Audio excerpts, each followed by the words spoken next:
आप हमेशा से सुनते होंगे कि ये देश में महंगाई चरम पर है। तो कहीं महंगाई ने अब तक के सारे रिकॉर्ड तोड़ दिए हैं, तो कभी कुछ और। लेकिन आज महंगाई की बात तो होगी, लेकिन थोड़ी अलग तरीके से। आज हम लोग मैक्रो तरीके से नहीं बल्कि माइक्रो तरीके से, यानी छोटे छोटी चीजों की महंगाई कैसे आदमी को चोट पहुंचा रही है, वो जानने की कोशिश करेंगे। असल में आज हम लोगों ने अमेरिका और भारत को कंपेयर करने की योजना बनाई है। इस कंपैरिजन से हम लोग ये देखेंगे कि एक ही प्रोडक्ट भारत में कितने रुपए का मिलता है और वही सेम प्रोडक्ट अमेरिका में कितने रुपए में मिल रहा है। आज का ये वीडियो बड़ा ही रोचक होने वाला है, क्योंकि हम में से कईयों का ये सपना होता है कि विलायत यानी विदेश जाएं और हो सके तो वही जीवन यापन करते रहें, उसी देश में बस जाएं। लेकिन इस सपने को पूरा करने से पहले बेहतर होगा कि हम लोग थोड़ा हिसाब किताब कर लें। पूरी दुनिया इस वक्त तमाम तरह की चुनौतियों से गुजर रही है। कहीं महंगाई 40 साल के रिकॉर्ड स्तर पर है, तो कहीं ऑयल एंड गैस की क्राइसिस है, कहीं सप्लाई चेन डिस्ट्रप्शन देखने को मिल रहा है, तो कहीं कोरोना के नए नए वेरिएंट से फिर से लोग लॉकडाउन के साए में जीने को मजबूर हैं। लेकिन क्या आपको पता है कि भारत के मुकाबले अमेरिका में जरूरत की चीजें 4 गुना महंगी हैं? जी हाँ, आप सही सुन रहे हैं। अमेरिका में जो प्रोडक्ट आप $50 यानी करीब भारतीय रुपए में देखें तो 4,000 रुपए में खरीदते हैं, उसके लिए आपको भारत में लगभग 1,150 रुपए ही चुकाने होते हैं। अगर इसकी तुलना ओवरऑल लाइफस्टाइल के खर्च से करेंगे तो इसमें भी आप भारी अंतर पाएंगे।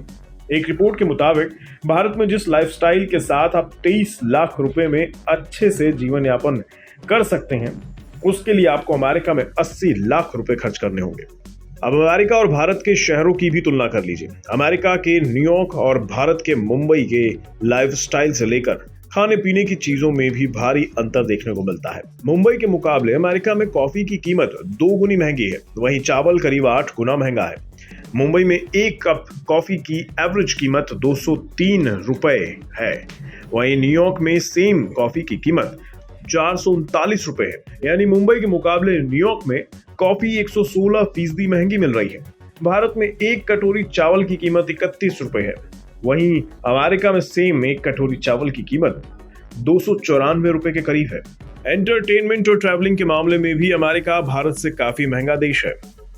न्यूयॉर्क में एक टैक्सी के 1 मील यात्रा करने के लिए आपको 244 रुपए चुकाने पड़ते हैं, वहीं भारत में सेम दूरी के लिए आपको बस 40 रुपए ही देने होते हैं। यानी अमेरिका में टैक्सी का किराया भारत के मुकाबले 508% ज्यादा है। वहीं न्यूयॉर्क में सिनेमा घर का खर्च 1470 रुपए बैठता है, जबकि भारत में खर्च सिर्फ 350 रुपए के आसपास बैठता है। यानी भारत के मुकाबले अमेरिका में सिनेमा देखने के लिए 320% अधिक खर्च करना पड़ता है। अब इतनी महंगाई के पीछे के कारण भी जान लीजिए। असल में अमेरिका में महंगाई 40 साल के रिकॉर्ड स्तर पर पहुंच चुकी है। इसके लिए अमेरिका के केंद्रीय बैंक यानी फेड लगातार ब्याज दरों में बढ़ोतरी कर रहा है, लेकिन केंद्रीय बैंकों द्वारा उठाए गए कदम से अमेरिका में महंगाई कम होने का नाम नहीं ले रही है। हालांकि इसमें कुछ गिरावट हाल के महीनों में देखने को जरूर मिली है, लेकिन फिर भी ये जनता को तुरंत राहत देने में नाकाफी साबित हो रही है। अमेरिका में सितंबर महीने में महंगाई दर 8.2% थी, जिसके बाद फेड के कदम से इसमें हल्की गिरावट आई। अगले महीने यानी अक्टूबर में महंगाई दर 8.2% से गिरकर 7.7% पर आ गई। हालांकि महंगाई का आंकड़ा अभी भी बहुत ज्यादा है। वहीं भारत भी महंगाई के मोर्चे पर काम कर रहा है, लेकिन भारत में भी महंगाई की दर केंद्रीय बैंक के तय आंकड़े से ऊपर है। कल भी अमेरिका में Q3 के GDP के आंकड़े आने वाले हैं। अब देखना होगा कि अमेरिका में स्थिति सुधरती है या ज्यों की त्यों बनी रहती है।